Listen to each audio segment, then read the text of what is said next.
Aujourd'hui, nous sommes dimanche 24 juillet 2022. Nous allons parler ce matin d'un thème très important pour notre âme et pour notre vie spirituelle. Nous allons demander à la Bible qu'elle nous explique mieux ce thème de ce matin. Nous allons développer comme thème la Sainte Seine. Nous allons parler donc de la Sainte Seine. Pourquoi la Sainte Seine dans l'Église? Et à quoi sert-elle dans le christianisme? Quel est son but? Et toutes ces questions autour de la Sainte Seine, la Bible sera à mesure ce matin de nous expliquer pour nous éclairer. Le but de la Sainte Seine est de renouveler nos alliances avec notre Père Céleste et d'être purifiés des péchés dont nous nous sommes repentis. Parce que si nous sommes repentis, c'est que nous voulons servir efficacement Dieu dans la vérité. Donc nous avons besoin, notre corps, notre âme a besoin d'être dans la sanctification, dans la purification. Et c'est à partir de là que nous pouvons renouveler notre alliance avec notre Père Céleste. Celui qui est dans le péché ne peut pas renouveler son alliance avec Dieu, parce que Dieu ne vit pas dans le péché. Dieu aime le pécheur, mais Dieu rejette le péché. Alors, pendant la Sainte Seine, nous nous souvenons du sacrifice de Jésus-Christ. Le sacrifice de Christ pour nous, et nous réfléchissons à la façon dont nous l'appliquons dans notre vie. Comment nous appliquons dans notre vie le passage de Christ, le dernier repas que Christ a pris avec les disciples, avec les apôtres. Aujourd'hui, si la Bible nous donne l'opportunité pour comprendre mieux la Sainte Seine, c'est pour que nous sachions pourquoi Jésus aurait souhaité que cela soit fait quand il ne serait pas là parmi nous, du corps vis-à-vis. Mais en esprit, il est avec nous. Et nous allons voir dans Luc 22. Luc 22, versets 19 à 20. Luc, chapitre 22, versets 19 à 20. La Bible dit: ensuite, il prit du pain et après avoir rendu grâce, il le rompit et le leur donna en disant: ceci est mon corps qui est donné pour vous. Faites ceci en mémoire de moi. Au verset 20, il prit de même la coupe après le souper et la leur donna en disant: cette coupe est la nouvelle alliance en mon sang qui est répandue pour vous. Jésus a parlé de son sang qui est répandu pour les pécheurs que nous sommes. Il a parlé de son corps qui sera brisé pour les pécheurs que nous sommes ou pour les pécheurs que nous sommes. Le pécheur que je suis, le pécheur que tu es, et les pécheurs que nous sommes. Parce qu'au fait, si nous parlons de purification et que la Bible dit que celui qui doit prendre ce repas de Sainte Seine doit être dans la purification, signifie que la Bible nous reconnaît comme des pécheurs. L'humanité est dans le péché. Et alors, pour que l'humanité sorte du péché, l'humanité doit forcément se réconcilier avec Dieu. Et c'est ça que la Bible appelle l'alliance. L'alliance que nous devions avoir avec notre Père céleste. Après ce passage que nous venons de lire, quand Jésus dit « Faites ceci en mémoire de moi », il veut dire à ses disciples que cela rappelle à chacun la dernière scène avec eux. Le dernier moment qu'ils passent avec eux doit être un moment de souvenir pour eux. Et ils doivent le garder en mémoire. Ce qui signifie que le corps du Christ sera brisé et partagé. C'est un rappel de la mort de Jésus sur la croix. Jésus savait qu'il partait à la croix, qu'il devait mourir. Et il était en train de laisser à son peuple, à ses élèves, à ses étudiants, à ses disciples, il était en train de laisser un message, mais il était en train de laisser une mission. Comment ne pas l'oublier? Les choses difficiles qui vont se passer, comment pouvoir les garder en mémoire? C'est pourquoi il parle des derniers moments avec eux. C'est un rappel de la mort. Jésus est mort. Jésus est mort pour nous. C'est le corps d'une personne morte pour nous que nous allons recevoir. Parce que Christ l'a enseigné ainsi. On ne nous a pas dit de faire la sorcellerie pour aller manger quelqu'un. C'est un symbole qui nous laisse pour que nous nous souvenions de lui. Nous nous rappelons du dernier moment qu'il a passé avec ses disciples. Parce qu'il était en train de leur dire au revoir.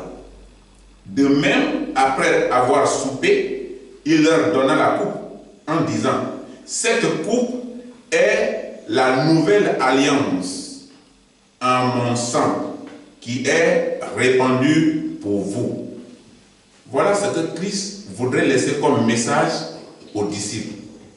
Et grâce au courage de ses disciples, ce message est arrivé aujourd'hui jusqu'à nous. Mais si ce souvenir n'était pas respecté, si les conditions de ce souvenir n'étaient pas respectées, nous ne serons pas informés jusqu'à ce jour. C'est parce que les disciples ont respecté les conditions et ces conditions-là, ils ont enseigné pour que ça arrive jusqu'à nous. Et nous maintenant devons faire la continuité.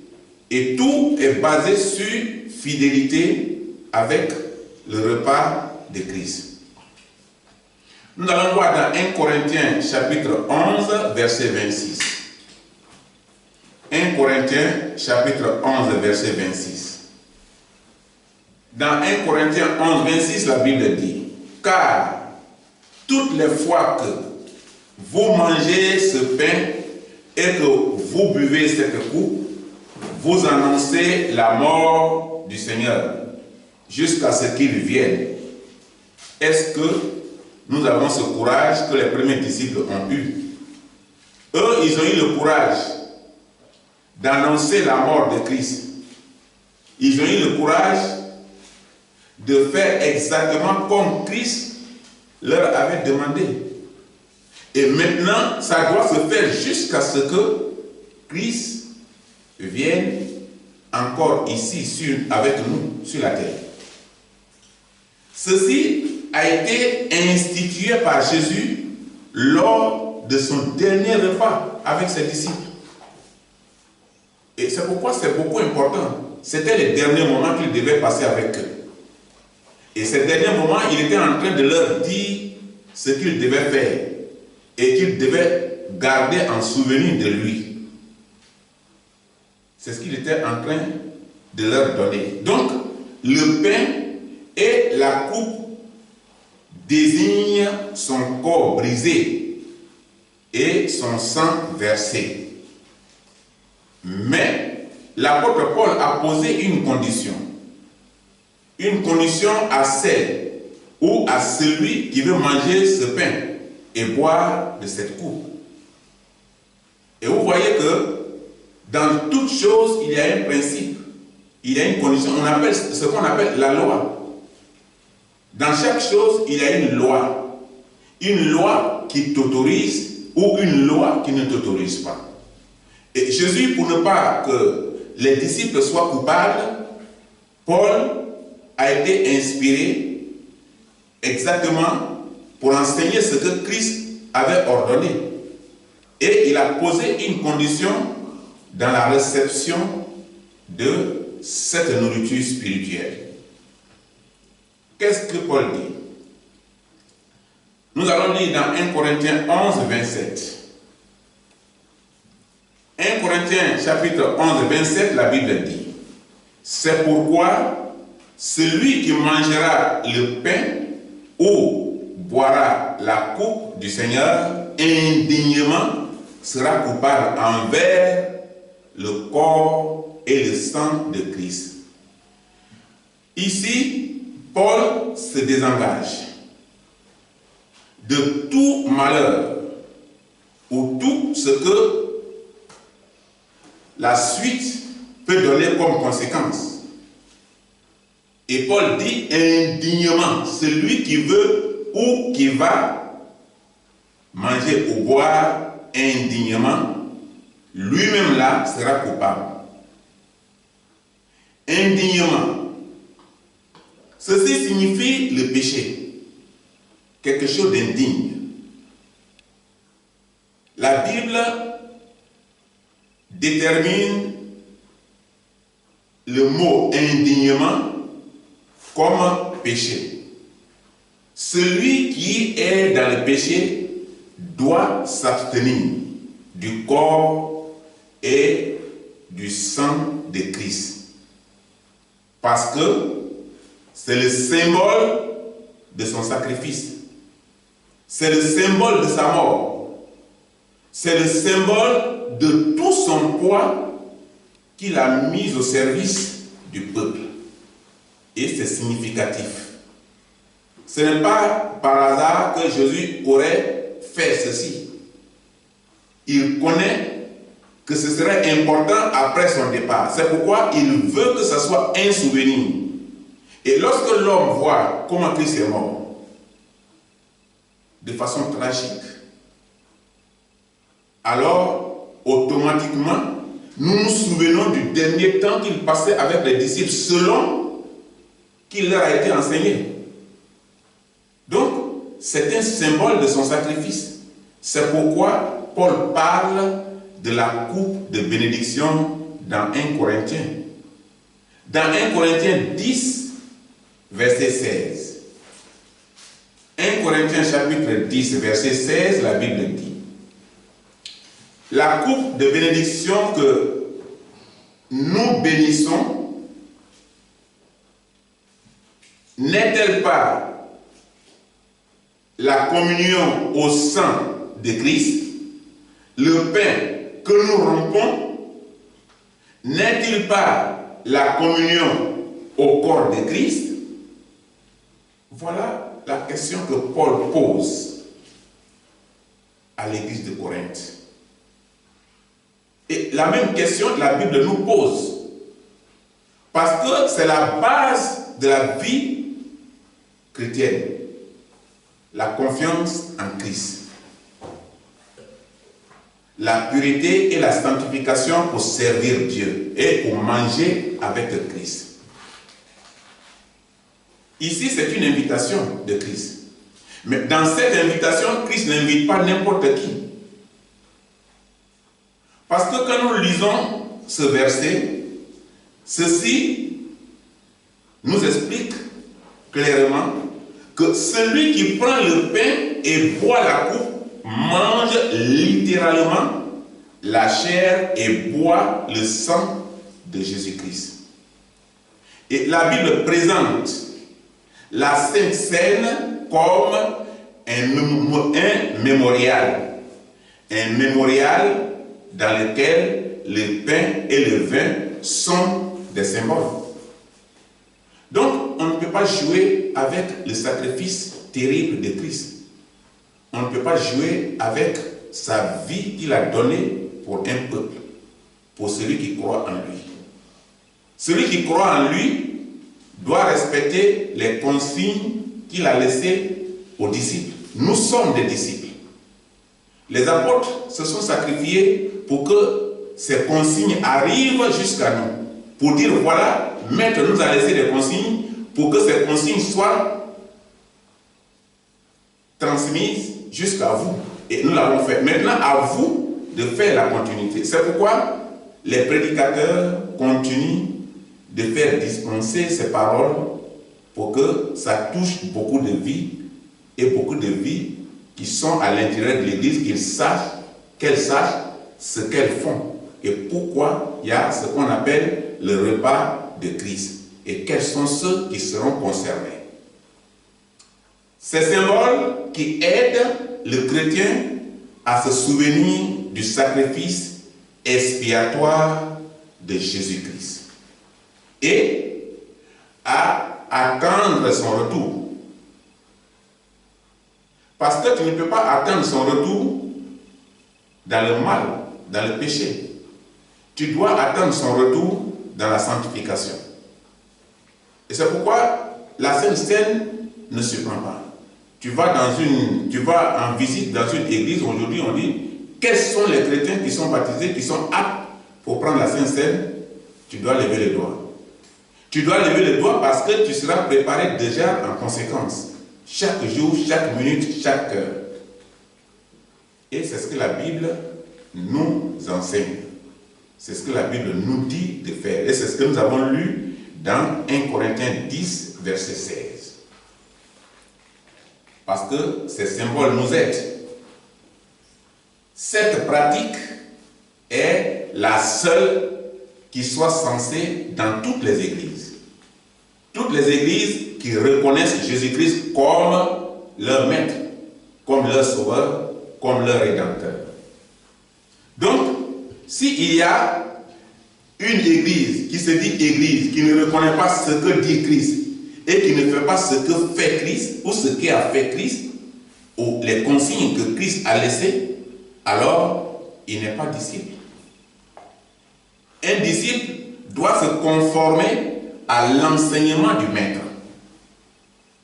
Prenez par exemple les gens qui apprennent le karaté. Pour qu'ils soient meilleurs karatékas, pour qu'ils montent de ceinture et de grade, alors il doit appliquer ce que lui enseigne son maître. Et au fur et à mesure, on lui change de ceinture. Et il grimpe, il monte, il devient fort. Il sera à mesure de se défendre. Il ne sera pas surpris par l'ennemi. Parce que déjà, il sait ce qu'il a appris et il peut pratiquer. De même, quand quelqu'un est disciple de Christ, il n'est pas surpris par Satan. Il sait qu'il est au combat. Il sait qu'il y a celui qu'on appelle Satan, qui est son ennemi, qui est en face, qui peut l'attaquer à tout moment, à toute heure, à toute minute et même seconde. Le parallèle entre la Sainte Seine et la Pâque de l'agneau de l'Ancien Testament. La Pâque de l'Ancien Testament est le suivant. Nous allons voir dans Exode. Exode 12, verset 13. Dans Exode 12, verset 13, la Bible dit: le sang vous servira de signe sur les maisons où vous serez. Je verrai le sang et je passerai par-dessus vous. Et il n'y aura point de plaie qui vous détruise quand je frapperai le pays d'Égypte. Vous trouvez que c'est écrit dans Exode 12, verset 13. Ici, Dieu a sélectionné son peuple, mais il a averti son peuple. Et il leur a dit: je vais frapper le pays d'Égypte. Mais je vous donne des consignes. Ici, il y a eu des consignes. Mais ces consignes-là, ces personnes-là qui seront épargnés de cette colère de Dieu, il faut que ces personnes pratiquent ce qui est écrit. Il faut que ces personnes mettent ces consignes en pratique. Sinon, ils seront frappés au même titre que les Égyptiens. Parce que Dieu leur a dit que voilà ce que vous allez faire. C'est la même chose que Christ nous a dit quand il devait partir. Ce sont les dernières consignes qu'il donnait au dernier moment dans son dernier repas. L'agneau pascal.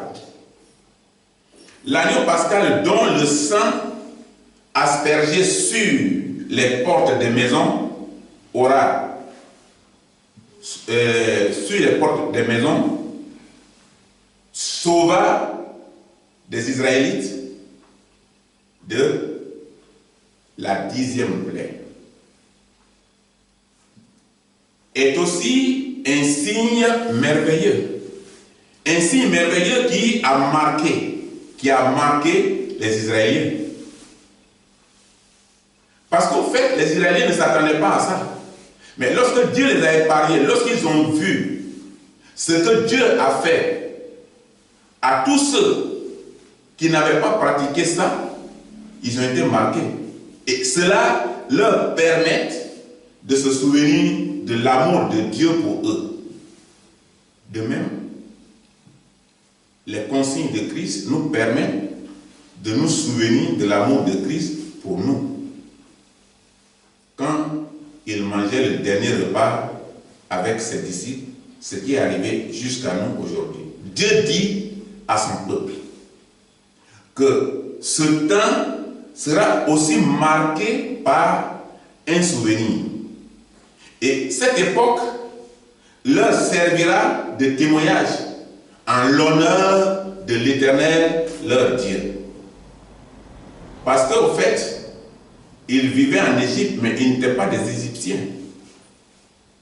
C'est pourquoi finalement Dieu les a enlevés du pays d'Égypte pour les envoyer sur la terre promise.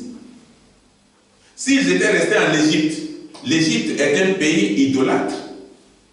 Dieu ne peut pas travailler, élever son peuple, là où l'idole est aussi élevée. Ça veut dire que Dieu ne peut pas élever quelqu'un pendant que le péché aussi est dans sa vie. Donc Dieu a préféré épargner ce peuple-là avant d'agir.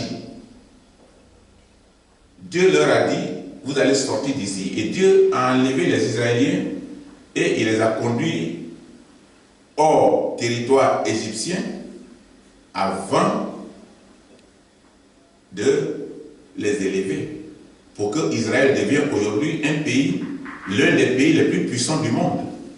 C'est un petit pays, mais il fait partie de un des pays les plus puissants du monde.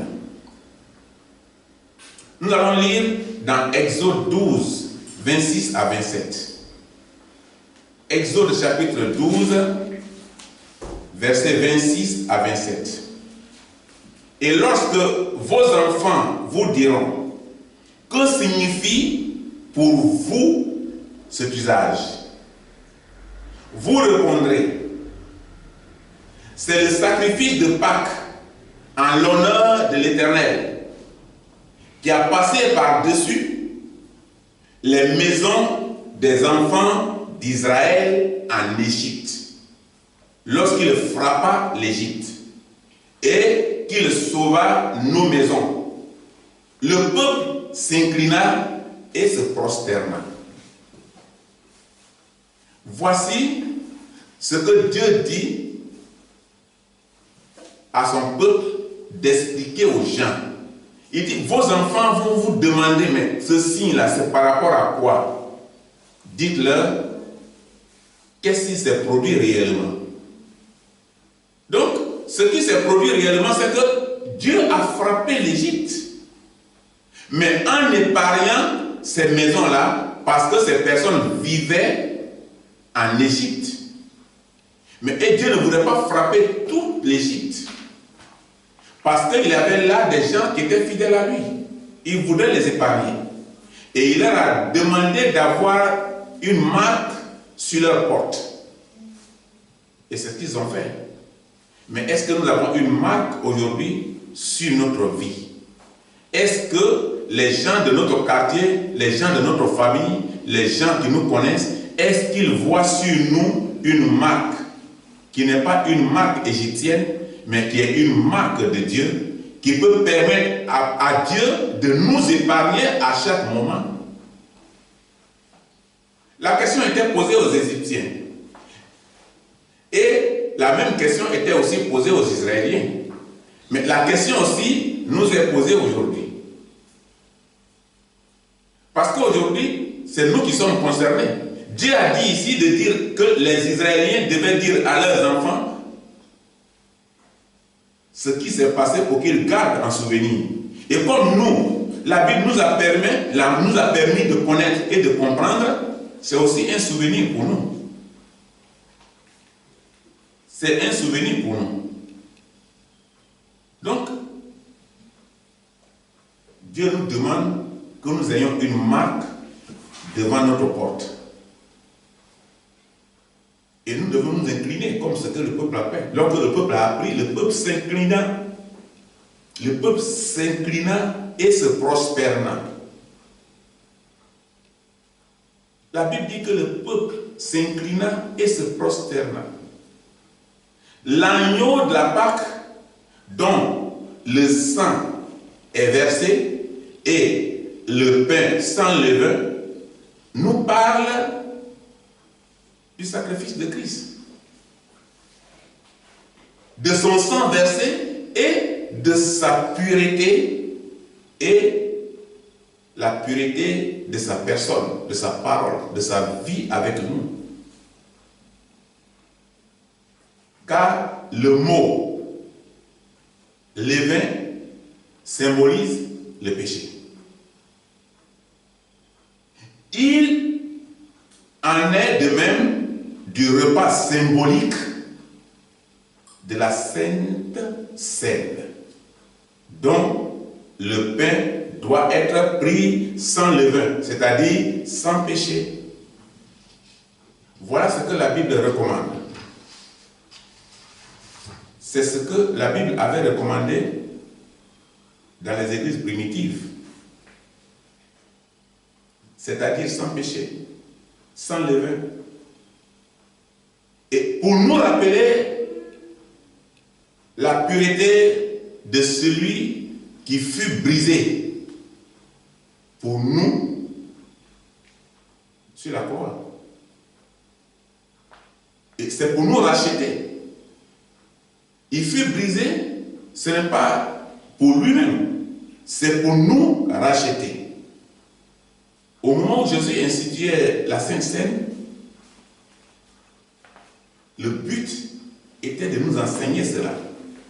Et quand la Bible nous dit que tout levain devait avoir été enlevé des maisons, c'est-à-dire que tout péché devait quitter notre vie. Et puisque Jésus aura besoin de nous d'un moment à l'autre, on peut être confronté à un accident, il aura besoin de nous tendre la main. On peut être confronté au djihadiste, on peut être confronté à une bombe. Nous sommes dans un bus, dans un marché. Il aurait besoin de nous sauver et nous tendre la main. Mais est-ce que nous avons une marque? Ou encore, nous avons encore du levain? Et il y a cette question qui nous concerne. C'est en conformité avec la loi de Dieu. Le pain qu'il utilisa était donc sans levain. C'est en conformité avec la loi de Dieu. Et dans le même esprit, le fruit de la vigne qui est pris non fermenté. Et il y a des églises aujourd'hui qui disent, bon, comme il n'y a pas de raisin, on va prendre du vin. Et ils prennent du vin fermenté. Ce n'est pas la recommandation de Christ. La Bible dit, le pain qu'il utilisa était donc sans levain. Ce qui leur avait été recommandé. Donc, dans le même esprit, le fruit de la vigne est pris ou doit être pris sans être fermenté. Donc, c'est la recommandation de Jésus selon les principes du salut. C'est Jésus qui enseigne ça. C'est selon les principes du salut. Celui qui participe à la table du Seigneur est invité à regarder dans 3 directions.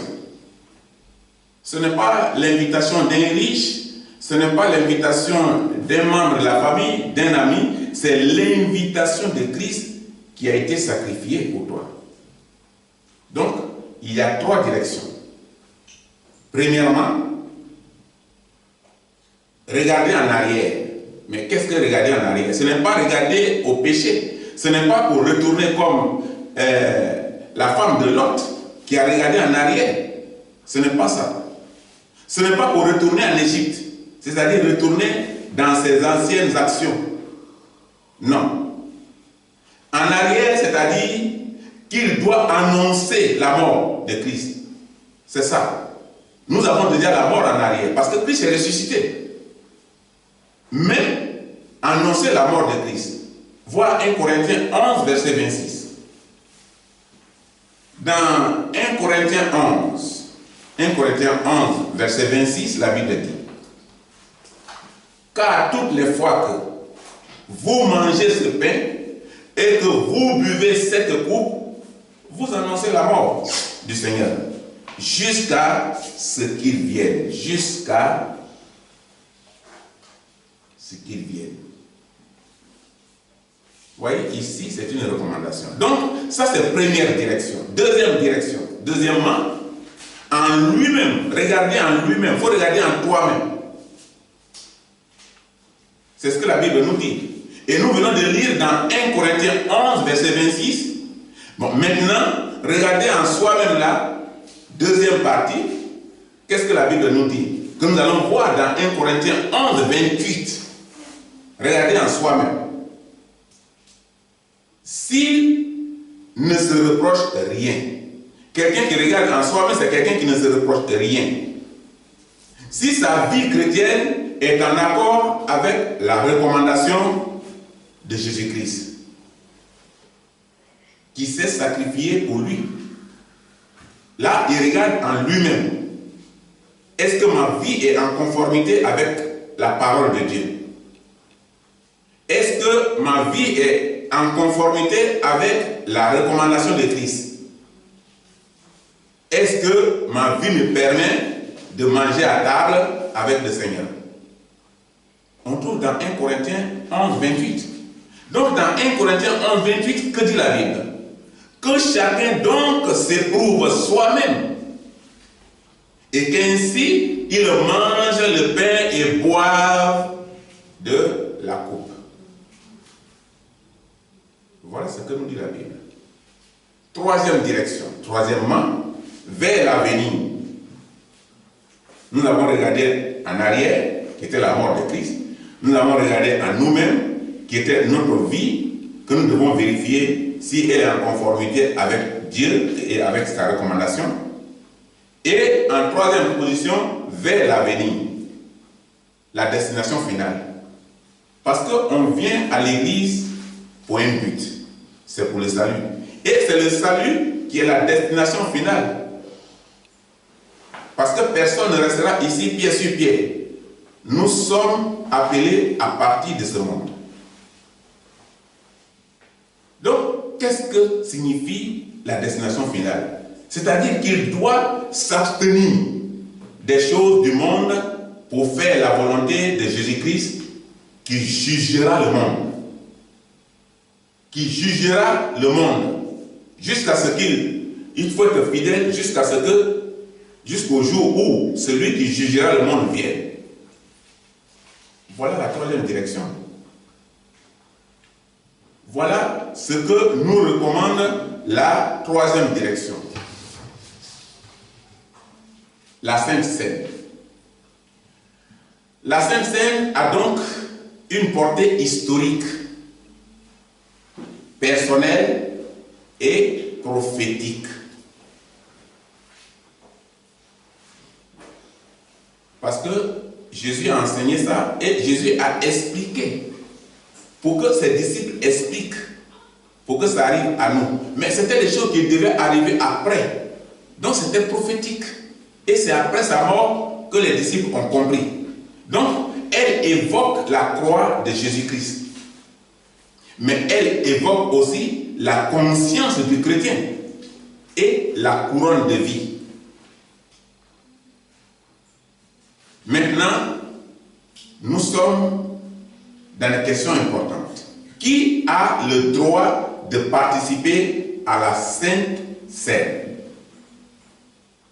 Et la Bible répond que ce sont des chrétiens qui sont passés par le baptême administré uniquement par immersion et soumis à la foi. La Bible ne parle pas d'un baptême d'un bébé. Quand on parle de la foi, dites-moi, c'est quel bébé qui a la foi? Il n'y en a pas. C'est quel bébé qui peut se repentir? Il n'y en a pas. Or, quand quelqu'un doit être baptisé, il prend les responsabilités pour dire « Je servirai mon Dieu et j'accepte d'être baptisé au nom du Père, du Fils et du Saint-Esprit. » Et puisque Jésus a été baptisé par immersion, on ne peut pas être baptisé plus mieux que Jésus par aspersion. Et aujourd'hui, il y a des grands types, on dit cela, c'est des personnes respectables. Donc, on doit les asperger. Eux, on met les plumes dans l'eau et on les asperge. Et les gouttes tombent sur leur tête. Ça veut dire qu'ils sont plus mieux que le Sauveur. Et c'est ce que la Bible condamne. Et la Bible dit que ceux qui doivent être aptes, ce sont des chrétiens qui sont passés par le baptême administré uniquement par immersion et qui sont soumis à la loi. Donc, ceux qui s'étaient rendus coupables de péché sans s'être mis en règle ne peuvent pas s'approcher de la table du Seigneur, de peur qu'ils attirent sur eux la colère de Dieu. Parce que Jésus enseignait ça, j'ai dit que c'était prophétique, parce que ça devait arriver. Il devait mourir, il devait aller à la croix, pendant qu'il est encore là devant eux. Donc, ceux qui devaient participer avec lui doivent être des gens qui sont en conformité avec les lois de la Bible. Les chrétiens en état de péché. Les chrétiens en état de péché sont invités à se mettre en règle. Celui qui prend la Sainte Seine indignement, selon l'apôtre Paul, attire le jugement de Dieu contre lui-même. C'est pourquoi tout à l'heure nous avons entendu ce qu'on appelle la conscience du chrétien. Tout à l'heure, on a dit que la Sainte Seine a donc une portée historique au temps de Jésus, personnelle, ça nous engage, et prophétique. Elle évoque la croix de Jésus, la conscience du chrétien et la couronne. La couronne vient quand tu gagnes le combat. On ne donne pas une couronne comme ça. C'est quand tu es vainqueur qu'on te donne une couronne. Donc, il faut éviter d'attirer sur toi le jugement de Dieu. Le jugement. Le jugement. Ce mot désigne une sanction. Quand vous prenez le sens contraire, que la police vous prend en sens interdit, on vous met une sanction. Quand vous passez le feu rouge, on vous met une sanction. Quand vous tuez quelqu'un, que vous voulez fuir, on vous met une sanction. Quand vous n'êtes pas en règle, que votre véhicule n'est pas en règle, on vous met une sanction. Donc, le jugement, ce mot désigne une sanction qui peut se manifester sur la vie de l'homme par rapport à l'enseignement de la Bible. Et la Bible indique en fait que la Sainte Seine constitue l'une des choses les plus importantes dans la vie de l'Église. Et pour terminer, en prenant le repas du Seigneur, les chrétiens évoquent le prix que le Seigneur a payé pour les racheter. Voilà le but, voilà la raison. Son corps et son sang qui fut versé pour les pécheurs, c'est-à-dire pour nous. En conclusion, que chacun s'éprouve soi-même. Regarde à toi-même. Vérifie ta vie, examine ta vie. Et ainsi qu'ils mangent de ce pain et boivent de cette coupe. Donc que chacun s'éprouve soi-même. Et qu'ainsi ils mangent de ce pain et boivent de cette coupe. Ce repas est pour des chrétiens. Mais pour des chrétiens véritablement convertis, baptisés et en règle avec eux-mêmes et avec Dieu. Pas le baptême de bébé, baptême par immersion, à l'exemple de Christ lui-même. C'est là ce matin que nous allons nous arrêter. Donc, soyons dans la conscience que Dieu nous bénisse.